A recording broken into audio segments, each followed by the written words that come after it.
Good day. We are the group 3 and we will discuss about the global interstate system.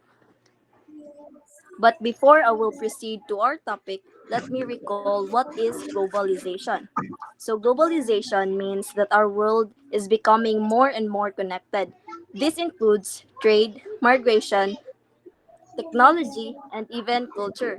For example, we can buy products from other countries, study abroad, or interact with people online from different parts of the world. But globalization also affects how governments work.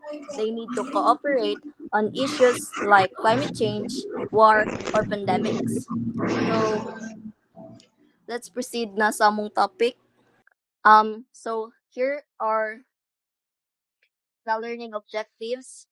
At the end of this at the end of the lesson, the students should be able to explain the effects of globalization on governments, identify the institutions that govern international relations, and differentiate internationalism from globalism.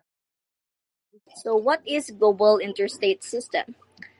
It is a system of competing and allied states around the world, and institutional arrangement of governance that addresses regional or globalized issues that go beyond the scope of a nation state. It means it refers to how countries or sovereign states are organized and interact with each other. Each state has its own territory and government. They use diplomacy, form alliances, or sometimes enter conflicts. According to Hans Schuttle, states are both participants in global affairs and also rule makers, meaning they both compete and cooperate. For example, kay ang the United Nations. Why? Because United Nations helps countries talk to each other, solve conflicts, and make agreements. And the word global refers to the interaction networks in which people live, whether they are spatially small or large around the world. In simple words, it means it involves many countries and the whole world. And interstate explains the connections and operations between states. It only means it's about how different states or countries interact with each other, like trading, making peace, or fighting wars. And system, on the other hand, means all of these interactions are organized, like there are rules, patterns, and structures. And we have additional information about the difference between state, nation, and nation state. State, in layman's term, refers to a country and its government, a community of persons, more or less numerous, occupying a definite territory completely free of external control and possessing an organized government to which the great body of inhabitants render habitual obedience. Um, it only means that a country with its own government, defined borders, and sovereignty. It controls itself. It has people, land, and government. For example, the Philippines is a state because it has its own government, language, I know. It has its own government, land, and people. And if you'd ask what is sovereignty, sovereignty means that a country has its full right to rule itself. It means the country can make its own laws, choose its leaders, control its land and people, decide how to deal with other countries. If a country is a sovereign, it's like saying, this is our land, our rules, and we decide what happens here. Like, walay other countries ang maka-boss around sa kana nga sovereign country. Next is nation. Nation, according to Benedict Anderson, is an imagined community and does not go beyond a given official boundary. It is inherently limited and sovereign. It has boundaries, meaning not anyone can be a Filipino. This refers to large group of people who share common characteristics such as language, traditions, and ethnicity. In words, nation is a group of people who share the same culture, language, history, or traditions. It's not always about borders. It's more about identity. For example, the Kurds share the same culture, but they don't have their own state or country. As Benedict Anderson said, a nation is an imagined community because sa people feel more connected even if they don't all personally know each other. And nation state, on the other hand, is a combination of both a nation and a state. It's a country where most of the people share the same culture and identity. For example, Japan, because most people in Japan share the same language, culture, and government.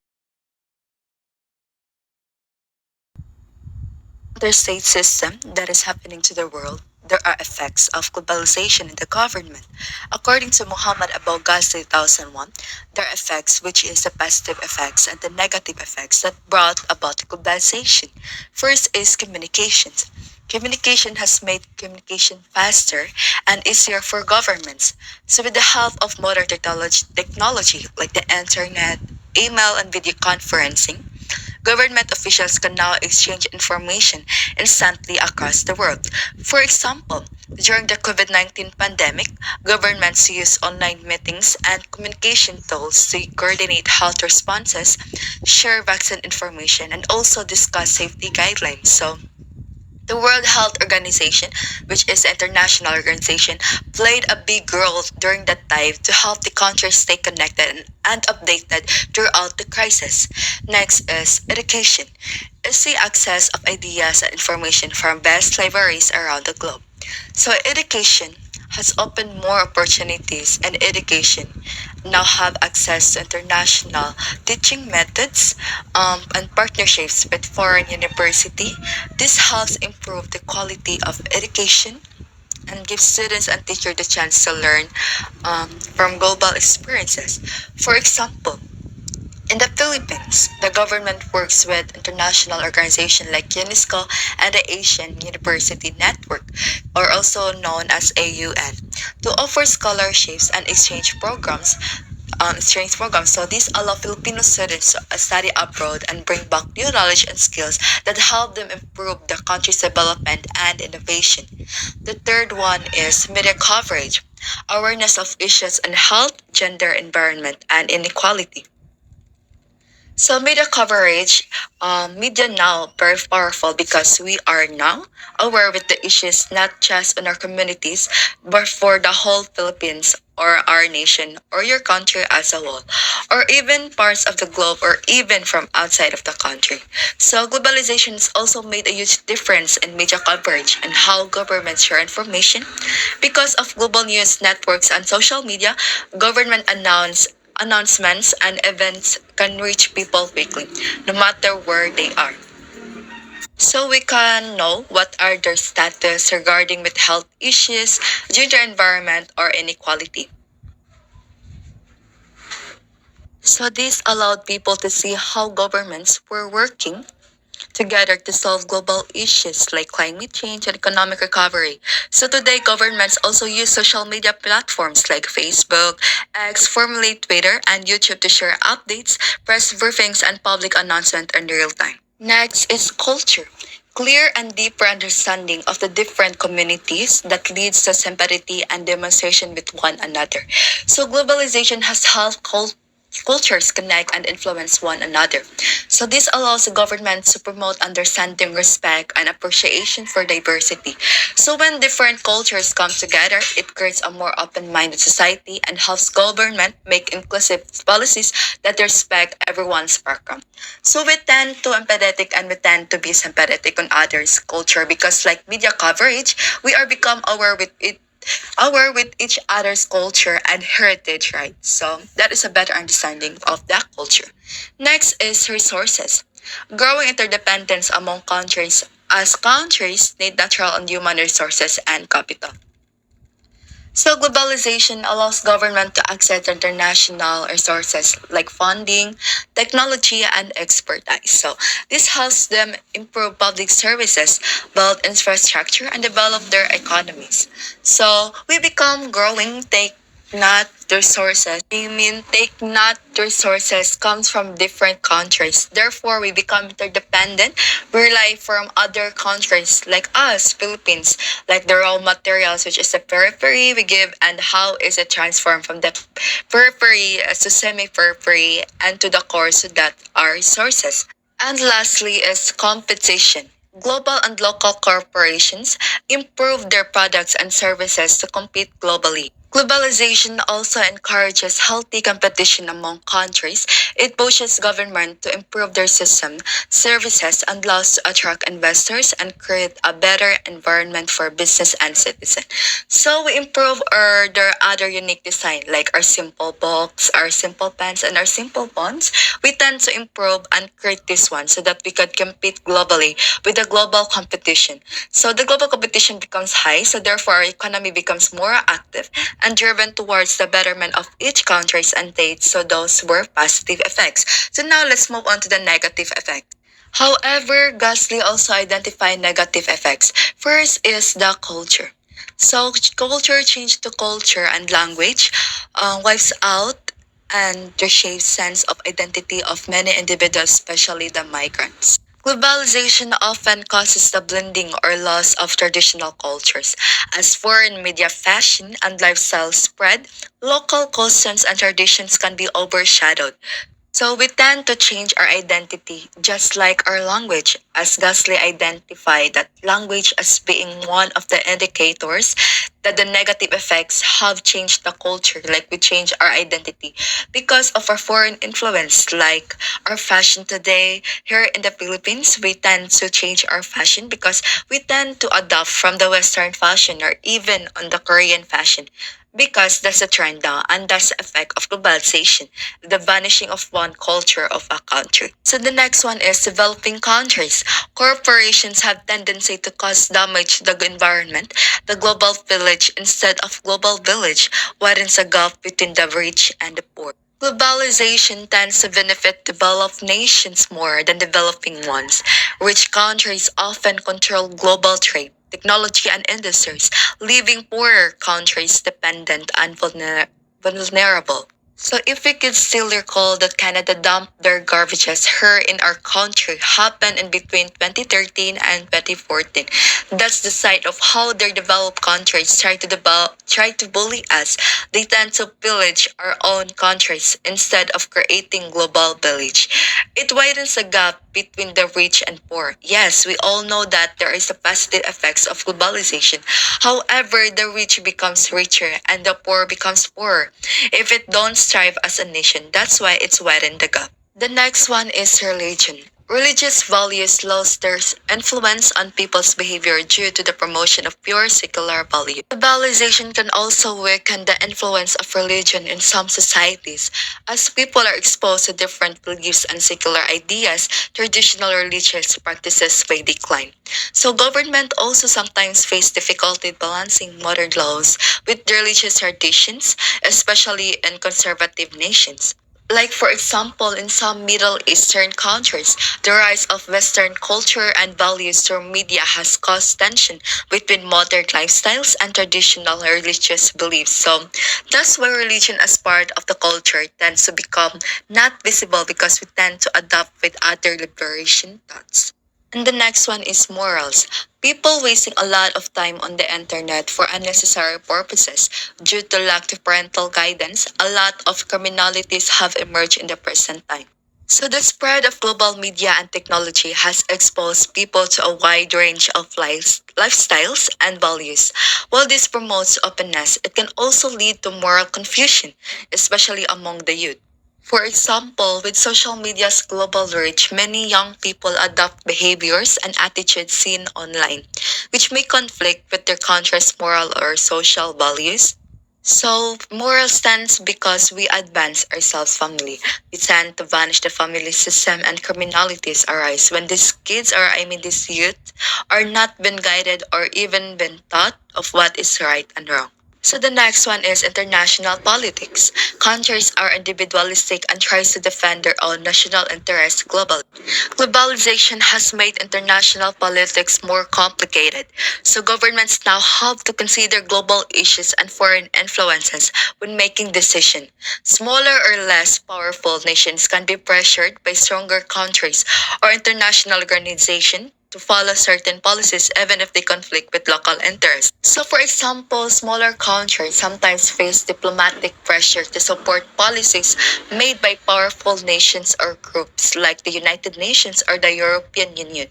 This can limit their interdependence and force them to prioritize global interests over their own national needs. Yes, we claim that we have interdependence among states. However, due to the negative effects of globalization, that politics within the international realm or international arena have become high and they try to defend their own national interests. So the lastly is economy. Countries' economies collapse due to the emergence of global corporations that offer cheaper products and services, the emergence of electronic trade and online businesses. While the globalization can boost economic growth, it can also make economies unstable when countries depend too much on international trade and they become vulnerable to global market changes. So local businesses may struggle to compete with big international companies, leading to job losses and economic equality. So, like because of the advancement of technology and thus the creation of globalization, we tend to adopt with a new world, like for example, in the United States, some of the factories or even some of the stores were closed because everything goes online. And just a tip and just a click of your hands, you can now order your favorite food, your clothes, your shoes, and everything online. And you will not go to the physical stores, but you just buy the use of your phone. So you can now buy online, and some of the corporations cannot compete on it. This one. Like for example, during around 2008 global financial crisis, many governments suffered economic downturns, even though the problem began in a few major economies. So the developing countries were hit hardest with, were hit hardest that time as foreign investment and export suddenly decreased. So it affects the jobs and public services. That's all the positive effects and the negative effects.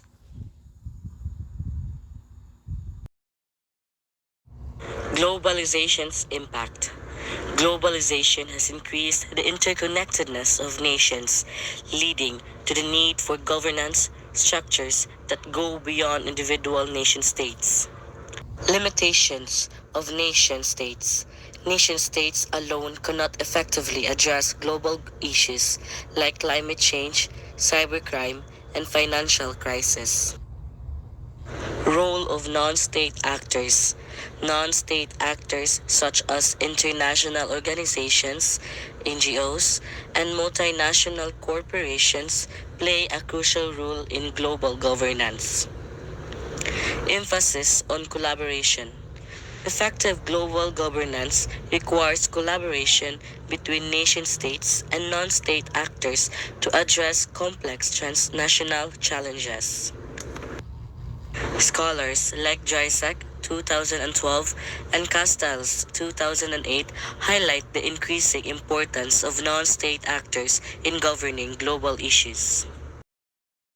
Non-government organizations or NGOs. These are Doctors Without Borders, Red Cross, and Amnesty International. Other example is volunteer organizations.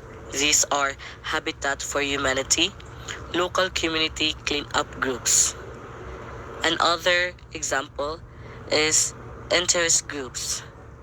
These are lobbying groups, advocacy groups, like environmental protection groups or human rights groups. These entities play a significant role in influencing policy, providing services, and advocating for specific causes at local, national, and international levels. The increased number of international organizations and the expansion of their functions have undeniably restricted a country's sovereignty to a certain extent. The rise in the number and influence of international organizations, both governmental and non-governmental, has led to a situation where nations are no longer entirely autonomous in their decision making. The impacts are treaties and agreements. Countries often sign treaties and agreements that require them to adhere to certain international standards or regulations, thus limiting their freedom to act as they see fit. International norms. Organizations like the UN promote global norms and standards that countries are expected to follow. Interdependence. Economic and political interdependence means that actions taken by one country can have significant impacts on others, necessitating cooperation and sometimes limiting unilateral actions. Several institutions govern international relations affairs. International relations are managed and influenced by a variety of institutions that set the rules, provide platforms for negotiation, and address global issues. Institutions that govern international relations and affairs are the United Nations. The role of the United Nations is to be a facilitator of global governance. It has regional commissions composed of officials from different countries who make laws that promote certain rights for economic and social development. In a global perspective, the UN aims to maintain international peace and security, promote human rights, and foster international cooperation. In local perspective, like in the Philippines and Central Visayas, the UN supports sustainable development goals in the Philippines, including initiatives in Central Visayas related to poverty reduction and environmental protection. For example, in a global perspective, the UN Security Council authorizes peacekeeping missions to conflict zones around the world to maintain peace and protect civilians. In a local perspective, like in the Philippines, UN agencies like UNICEF supports programs in Central Visayas to improve children's access to education, health, and social services, particularly in disadvantaged communities. World Bank. The role of the World Bank is being an international financial institution that provides loans to countries for capital projects. It was established during the Bretton Woods Conference in 1944. In a global perspective, the World Bank provides financial and technical assistance to developing countries to reduce poverty and promote sustainable economic growth.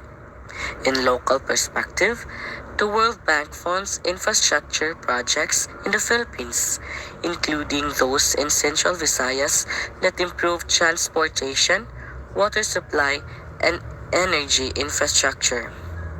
Examples. In global perspective, the World Bank provides loans to countries for infrastructure projects such as building roads, bridges, and power plants to stimulate economic development. In local perspective, the World Bank supports projects in Central Visayas to enhance agricultural productivity, improve access to financial for small businesses, and promote sustainable tourism. International Monetary Fund. The role of the International Monetary Fund looks at the stability of international monetary system by monitoring the global economy, lends to countries, and provides policy and technical advisory functions to members. In a global perspective, the IMF works to foster global monetary cooperation, secure financial stability, facilitate international trade, promote high employment and sustainable economic growth, and reduce poverty around the world. In local perspective, the IMF provides technical assistance and policy advice to the Philippines, which can indirectly impact economic policies and development in regions like Central Visayas. For example, in the global perspective, the IMF provides financial assistance to countries facing economic crisis such as Greece during the European debt crisis to help stabilize their economies. In the local perspective, the IMF provides recommendations to the Philippine government on fiscal policies, which can influence investment and development projects in regions like Central Visayas. World Trade Organization. The role of World Trade Organization regulates international trade, ensures smooth flow of trade, and provides a forum for negotiations for trade agreements among countries and regions of the world. In the global perspective, the WTO promotes free and fair trade by setting rules for international commerce and resolving trade disputes between member countries. In a local perspective, the WTO's trade agreements impact industries in Central Visayas such as tourism and manufacturing by influencing market access and trade regulations. For example, in the global perspective, the WTO facilitates negotiations on trade agreements such as the Doha Development Round, to reduce tariffs and other trade barriers among member countries. In a local perspective, the WTO's rules influence trade policies in the Philippines, which can affect the competitiveness of local industries in Central Visayas in the global market. World Health Organization. The WHO is responsible for global research on medicines and vaccines, including the World Health Report and Survey. In a global perspective, the WHO sets standards and guidelines for health practices worldwide, aiming to improve global health outcomes. In local perspective, the WHO collaborates with the Department of Health in the Philippines to address local health challenges such as infectious diseases and maternal health. For example, in the global perspective, the WHO leads For example, in the global perspective, the WHO leads the Global Polio Eradication Initiative, working to eliminate polio worldwide through vaccination campaigns and surveillance. In the local perspective, during outbreaks of diseases like dengue, the WHO provides technical support and resources to local health authorities in regions like Central Visayas for disease control and prevention. Organization for Economic Cooperation and Development. The OECD deals with labor problems and sets international labor standards and social protection for workers. In global perspective, the OECD promotes policies that foster prosperity, equality, opportunity, and well-being for all, including setting standards for fair labor practices. In local perspective, the OECD's standard influence labor policies in the Philippines, promoting better working conditions and social protection for workers in industries such as tourism and manufacturing. For example, in a global perspective, the OECD develops guidelines for multinational enterprises to ensure responsible business conduct, including labor rights, environmental protection, and anti-corruption measures. In local perspective, The OECD's recommendations influence labor reforms in the Philippines, such as improving workplace safety standards in construction and manufacturing sites across Central Visayas. Food and Agriculture Organizations of the United Nations, or FAO. FAO leads international efforts to defeat hunger, eliminate food insecurity and malnutrition, and increase the resilience of livelihoods and food.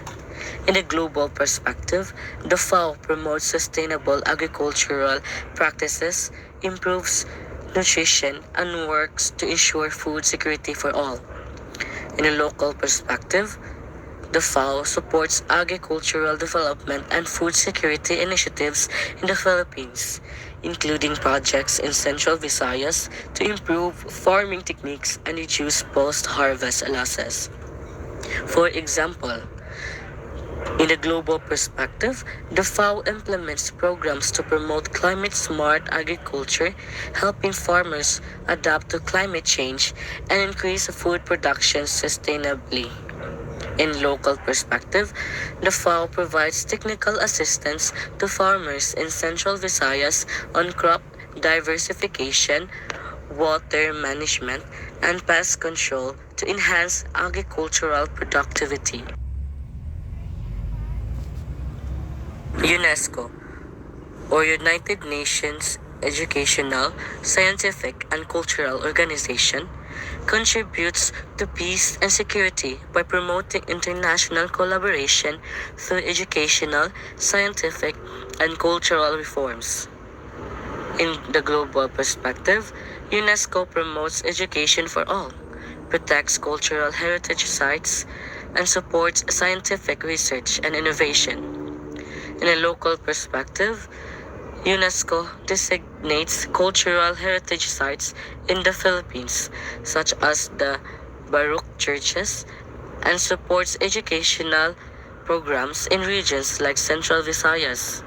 For example, in the global perspective, UNESCO designates World Heritage Sites to protect and preserve cultural and natural landmarks of outstanding universal value.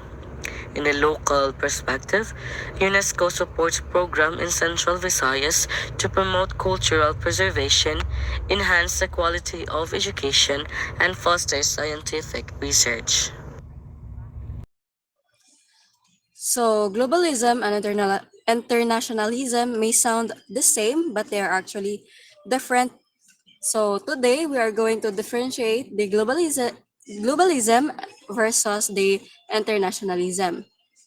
So, globalism it is an ideology based on the belief that flow of people, goods, and information should flow freely across national borders. It focuses more on the economic aspect of the exchange among countries and society. So this means nga ang globalism is mainly about connecting countries through trade, business, and the global economy.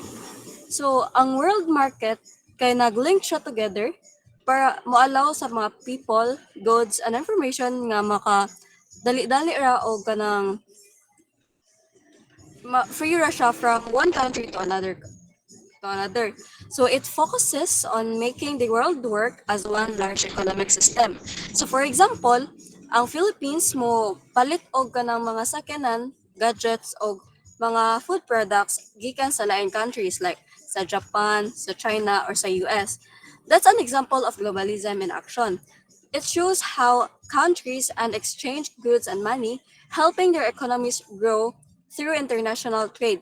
Another example is ang kanang Apple, McDonald's o kanang Nike, which operate in many countries. These companies represent how businesses and products have become global. You can find the same brand almost anywhere in the world. While on the other hand, ang internationalism is defined as political, economic, and cultural cooperation between nations. It emphasizes diversity and celebrates multiculturalism, while globalism focuses more on the economic aspect of the exchange among countries and society. So it is more focused sa cooperation, peace, and unity among countries. It is not just about business or money, It is about countries working together to solve global problems and help one another. So ang internationalism di ay nagvalue siya sa teamwork and understanding between nations, no matter their size, culture, or level of development. So for examples, ang usa ka countries ni nahimong member sa United Nations or ang UN, and they work together to maintain world peace, maka-provide og disaster relief or maka-protect sa human rights. That's internationalism. Another example is when nations unite through agreements like the Paris Climate Agreement to fight global warming and protect the environment. So even acts of foreign aid, such as when one country sends food, medicine, or rescue teams to another after a natural disaster, show internationalism and action. Next, ang internationalism na siya advantages o disadvantages. Ang advantages, it can help countries grow their economies through more trade, makashare og technology og new ideas faster, and it can help countries work together in big problems like ang climate change o ang diseases. Nya, makahimo sad sa people nga maka-experience o maka-enjoy og mga different culture. While ang iyang disadvantages, maka-cause siya sa people to lose the local culture or sa pareha sa ato diri sa Philippines lose ang kanang local culture ari. And it can also harm the environment because of too much production and shipping. And workers in poor countries may be underpaid and treated badly. So, for example, ari sa Philippines naman dyan uban nga kanang kuan jud, especially kanang marag ang ilang company kay kuan na nasad sa lying companies. And it makes rich countries and companies richer while ang poor country must stay gihapon behind. So sa globalism, ang iyang advantages is ang countries mo respect siya each other's independence, maka himo sa nations share resources while protecting their own culture. It promotes peace and teamwork during global challenges, and it supports fairness by helping weaker countries develop. While ang iyang disadvantages, ang iyang decisions can be slow because ang countries need to agree. Then, trade and technology sharing are slower compared to globalism. Wait, this is not correct. These are the advantages and disadvantages of internationalism. So ang kato ganiha kay moto siya ang advantages o disadvantages sa globalism. Nalahi ra og suwat ari ang kanang kuan, pero moto siya ang kanang kuan sa globalism. Ang kana siya kay internationalism. And ayan ang disadvantages kay strong countries may still control weaker ones, and richer countries may feel pressured to always help poorer ones. So, more to guys. Thank you.